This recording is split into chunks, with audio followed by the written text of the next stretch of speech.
Hey there, welcome to NZ Money Karma, where you can find freedom from the daily grind through budgeting, simple living, and adventure. If you've checked out my previous video where I was doing my budget for the fortnight, you'll know that my grocery budget is super tiny this week. I will be definitely sticking to my $100 per week for my family of 4. That's 2 adults and 2 teenagers. And to help me stick to that, I'm just doing a really big, a stock take of what's in my fridge, what's in my freezer, and what's in my pantry so that I can base my meals around those things before I go grocery shopping. I am also going to do a grocery shopping video, how I actually spend that $100 per week for my family of 4. So do search for that or check it out if you're able. That would be really cool. So here I'm going through, I've got a wee bit of mince there. That's enough for 2 meals. And I have been looking there at chicken and sausages.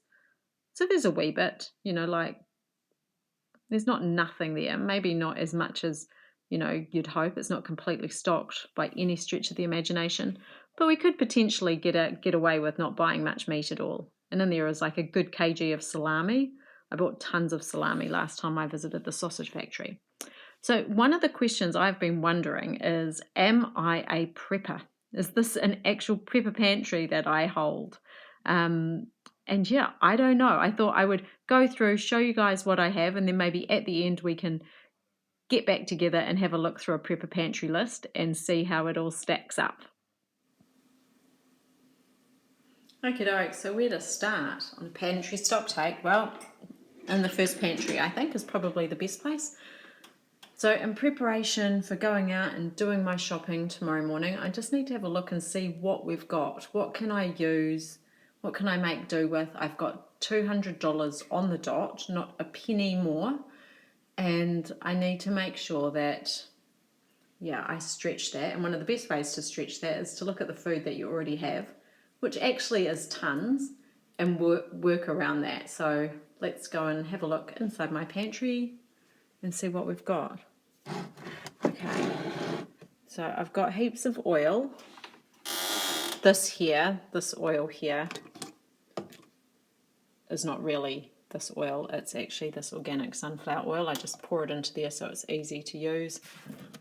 That's 5 litres and there's probably about half, so maybe 250. Bit of apple cider vinegar, coconut oil, which I've decanted from a bigger container, soy sauce, malt vinegar, apple cider vinegar. Oh yeah, more than half of Thai sweet chili sauce. Sorry, this is a real mess. I have done no preparation. I've just gone, I need to do this. This here is 10 kgs. Oh, can you see that? It's pretty dark in here. Sorry, we don't have a light in our pantry. 10 kgs of white basmati rice, and we've hardly used any of that, so we've got tons and tons of rice. It's my little list that I keep in the pantry so that when I run out of things, I can just write it on there. And here we've got sunflower seeds. Forget what they're called. Those are not chickpeas. That's some other kind of thing that's like chickpeas. But I can't remember what they're called at the moment, but I use them in a curry like I would a chickpea. Polenta,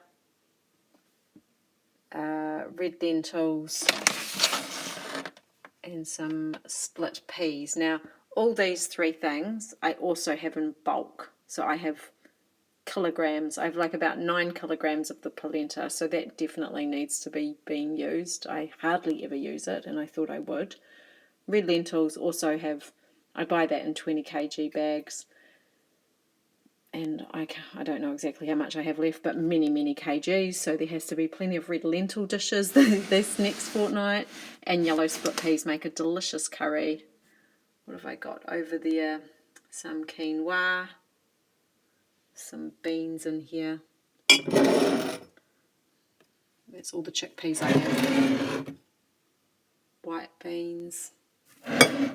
And behind there is some chana dal. So there's heaps there. My kids would look in here and go, Mum, there's nothing to eat. But there is obviously plenty to eat. It's just you have to make it, right? And up here I've got Marmite.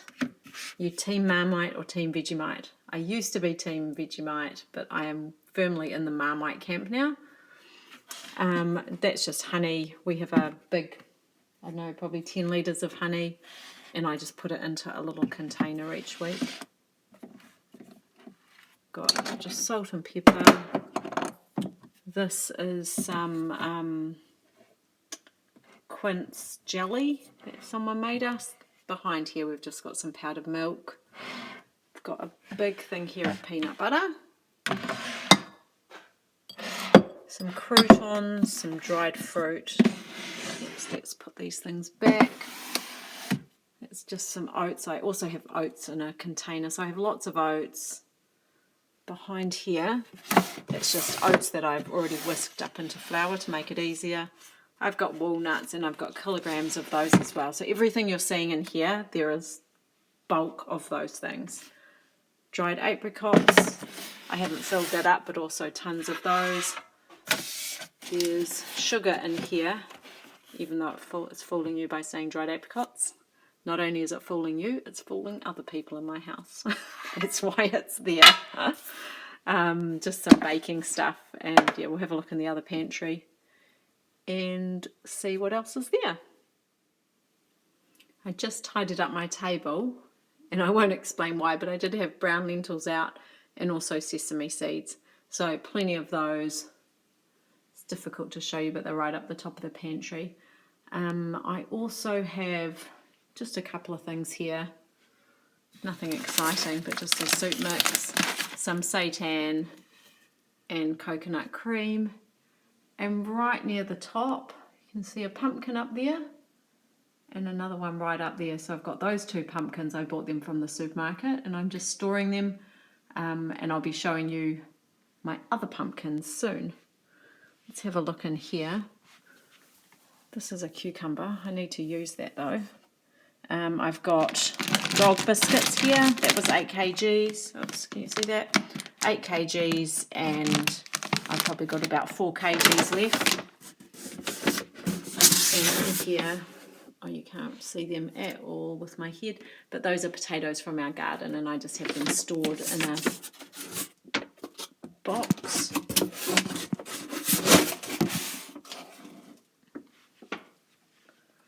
Okay, so that's the first pantry. Creak. Okay, here's one of my store cupboards. We live in an old house, so nothing is kind of perfectly, I don't know, put away. You know, like we have little cupboards in all sorts of weird and wonderful places. So here's my stores. This is, I guess, what we get on a weekly basis. If I need to top up the groceries, I come in here. There's toiletries on the top shelf and kind of first aid type things. Then down here, that's dog first aid stuff. I have some relishes and chutneys and jams that need eating, so that's why I've put them in here. I have another cupboard for the newer things that I've made. We've just got lots of beetroot chutney, golden plum chutney. There's some olives down the back there, I think. Some tinned fruit and some sliced beetroot. And then here I've got chili beans and coconut cream. Some more of these soup mixes. Some sachets like for chips and dip. Some sardines. Some sliced mushrooms down the back. A bit of tuna. Some reduced cream because I'm really loving dip at the moment. You know, like kiwi dip. I haven't had it for years, and then all of a sudden I had it, and now I'm like, I love it, and I want it all the time. So I've got in here crushed garlic, crushed ginger, and some crushed chili. I've got a bit of that. I just picked that up. It's $1.99, and I think it's just, I don't know, it just seems like a good thing to have in the cupboard for tough times. So it's kind of, I don't want to sound like a catastrophizer, but I do kind of imagine that things are going to get a wee bit tougher. And if they're not, it doesn't hurt to be prepared anyway. You know, you can always just live out of your pantry for some months just for fun and save the money. But if I can stock up, I would ideally like to have 3 months worth of food. And I think at a push we probably could live for 3 months. It's just that it wouldn't be very exciting. I've only got chicken stock. Oh, I forgot to show you my spice drawer, but I have a pretty big spice drawer. That's all I've got though in the store cupboard, so ideally I'd need some more of that. I've got some peppercorns down there. I've got salt behind there and a bit of ginger, powdered ginger there. Baked beans and spaghetti in that row, and a bit of tomato sauce down the back. 2 tins of tomato sauce. And this is like a baking section. Hot chocolate, baking powder, custard powder, that kind of thing. I've had these for ages, those rice paper. Maybe they must have been on sale for $1 or something, and I bought 5 or 6. And I just haven't really been able to master making these things nicely, and that's why they're still there. I've got some ginger here and some sushi seaweed. This here is peanut butter, so there's another 4 kgs of peanut butter there. And I've got a couple of yogurts. That's $3.99. How much was this one? So this was the dessert yogurt, and this was, I didn't write the price on it, but this here was really cheap. This is when I did my discount food shop. Yeah, and it was way, way better. It was like maybe $2 or something. So I am going to go back there when I do my shop because it's so tight this week. I'm going to go and just investigate and see what I can find in the discount supermarket. And here I've got pastas. What have I got? 1, 2, 5, 6, 7, 8, 9 pastas and some couscous. So we've definitely got enough pasta, rice, like we could easily, if I could convince my family, maybe we could avoid this supermarket at all. Have a look through the fridge and see what we've got. And in here, this is our last store space. I have lots of things in these containers, right? I've told you guys all about them. I have several of them. They're all full of food. But in here, I've got some extra honey. I've got lots of piccalilli. That's fresh though, so that's this season's piccalilli. 1, 2, 3, 4, 5, 6, 7, and what is that? A plum jam. I don't know if I made that or someone else made that, to be honest. And in here, I've just got more oil. So that there is coconut oil, and then I've got another 5 litres of sunflower oil. Yeah, so that's looking pretty good, isn't it? And then we've got the fridge. So this is what's left in our fridge after the fortnight.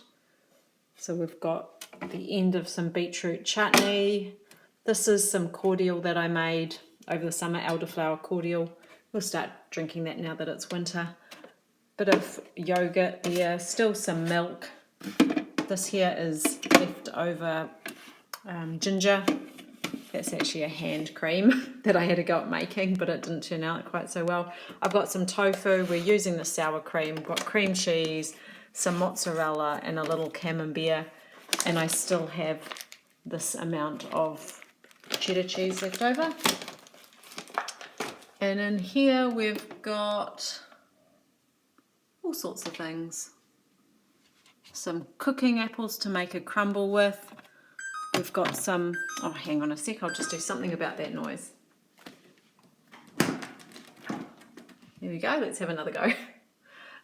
Got a few drinks down the back, some sausages, some mint sauce.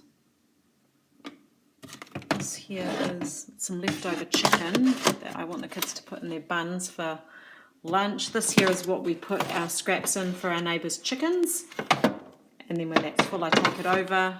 And we've got a couple of cabbages, a cauliflower, which is starting to go a bit gross, so that does need to be used. A lettuce also probably should have been used. And then in here, let's have a look. I've still got quite a lot of stuff left over, haven't I? That's not bad. I feel like because last week was such a good shop, I did a video on it and I was just like, I cannot believe how much food I managed to get. And this just goes to show how much food I had to get. I managed to get because there's still so much of it left over. So I definitely need to be using them up. So that's my job now, really, is to have a look and start to think, what can I make with what I already have before I go and spend a single solitary cent at the supermarket?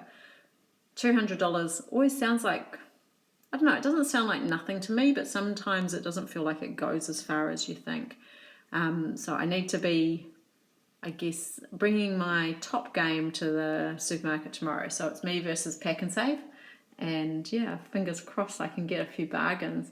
If nothing else, even if I don't need much, it's always good just to stock up the pantry, isn't it? Every time you buy a bargain, you know, if you can find something on sale, even better. I thought I'd better add in this flour. So there's 20 kgs in each of those. So I've got 40 kgs plus a few extra there. That's apple cider vinegar.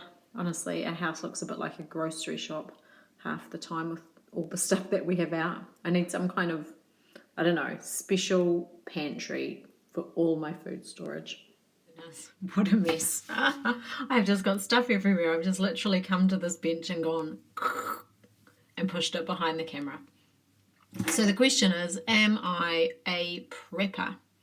This is actually my second take of this video, so there's a couple of ticks there already. So I've got this here from a place called the prepared.com, Homestead Guide Supermarket Food List, some kind of prepper website. I just googled prepper pantry or something like that, and this is what this all came up with. It tells me that grains should be one of the anchors of my prepper pantry because they're versatile, nutritious, and store well.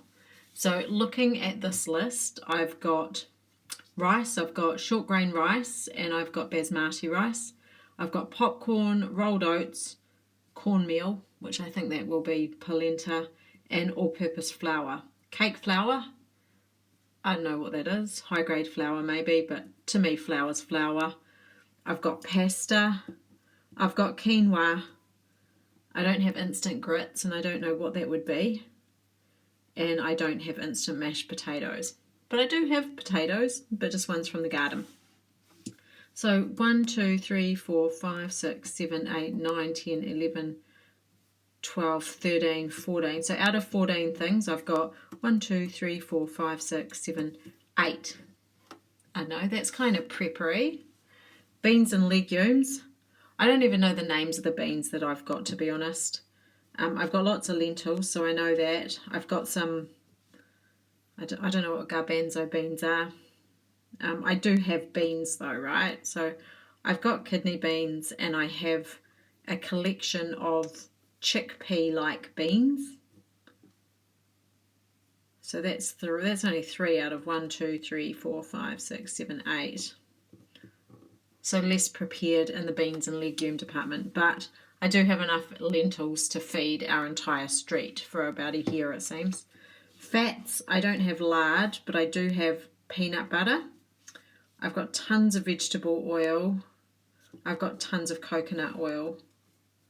So that's 3 out of 6. I don't have shortening or olive oil.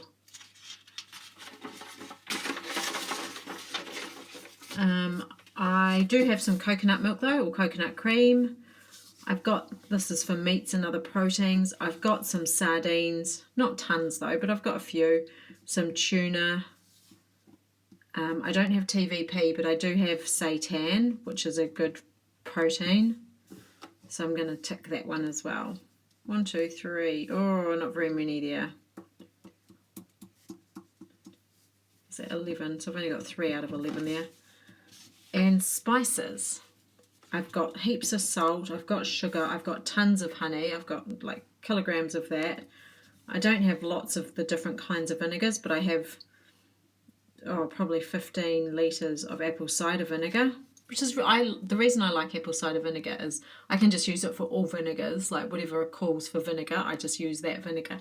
But it's also really good for your gut health, it's good for your pets. I put some like just in my dog's water bowl.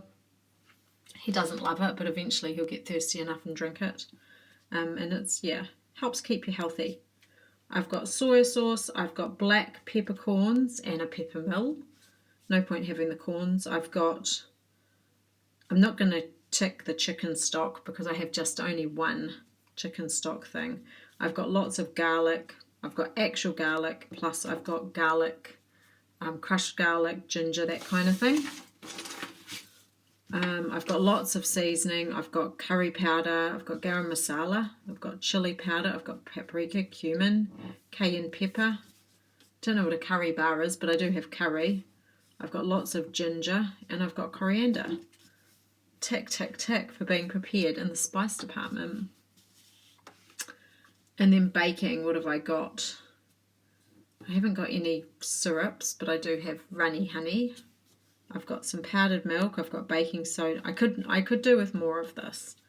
I've got quite a, not tons. I mean, you wouldn't want the kind of all the supermarkets to blow up and only have what's in my pantry. But I could go for, I don't know, how long do you reckon my pantry stocks would last? I guess you didn't see all the stores, like you just saw the half-empty containers of walnuts and that kind of thing. But I have kilograms of those things. I reckon we could last 3 months without too much of a worry. You know, like I'd have to find somewhere to get eggs and milk. But I think everything else, I reckon I could make it stretch. We've got cocoa. I do have just a tiny, tiny bit of corn flour. Got lots of yeast. I don't have vanilla extract, and I mostly don't use it. I used to always have that, and then, you know, at some point I ran out and I didn't replace it. And I just discovered that cakes really don't taste all that much different, whether you have it or you don't. I do have some jellies, fruit and vegetables. Let's have a look here. And then finally, these are emergency survival foods to avoid or store sparingly. And there are a few items that seem like they'd be shelf stable but actually have inferior shelf life. So try and avoid brown sugar, brown rice, whole wheat flour, beef jerky, granola, and nuts. Yeah, so we've got heaps of nuts and we've got lots of dried fruit as well. So I don't know, what do you reckon? Looking at this list, I reckon I'm well on my way to actually having a prepper pantry, which I quite like. You know, like I am no prepper, you know, like I'm no doomsday or anything, but I guess when push comes to shove, I like being prepared. I like being financially prepared, and having food in your pantry or stores of food, to me, feels very much like being financially prepared. You know, like you can't eat money, can you? And it doesn't take much for a food system to become interrupted, so it feels really reassuring to know that we've actually got quite a bit of food. Not all of this is being created, though, on a tiny budget. You know, like I'm shopping at the moment, you know, aiming for $100 a week. Sometimes it's $120 a week, which I know is still very small for a family of 4. But at other times I've spent $150 a week. That's how I've been able to build this pantry. It's actually taken a couple of years to get to the point now where I feel like I can comfortably live on this tiny amount. It's taken time, you know, like I remember once seeing tin tomatoes that were 60 cents a tin and going in and buying 100 tins of tomatoes. That might seem quite weird to people, but there was 60 tins. 100 tins for $60. Great price. That was kind of the beginning of me getting my pantry. You know, and then there's COVID, and it's like, you know, just how quickly things can change. You know, it's the only catastrophic thing that's occurred in my lifetime for me and my family. But it just felt like, boom, everything you think you know about a food system could disappear overnight. And it really brings it home that if you're able to start building a pantry, and that might even just be like if if things are super tight, it really might just be buying that one extra tin of tomatoes and putting them in a different cupboard. You know, you buy an extra tin of tomatoes every week. That's 50 tins of tomatoes you've got for the following year. Then you probably don't have to buy any tins of tomatoes. You know, like you can just start to build it up like that. Just what little things, you know, like baby steps, little things as you go. So do you guys have a prepper pantry like me? Or are you still in the process of building it up? Or do you think it's actually a real waste of money to be storing so much food that could potentially go off or get, I don't know, get bugs in it or something, and then you have to chuck it out? Let me know in the comments below what you guys think. See you later.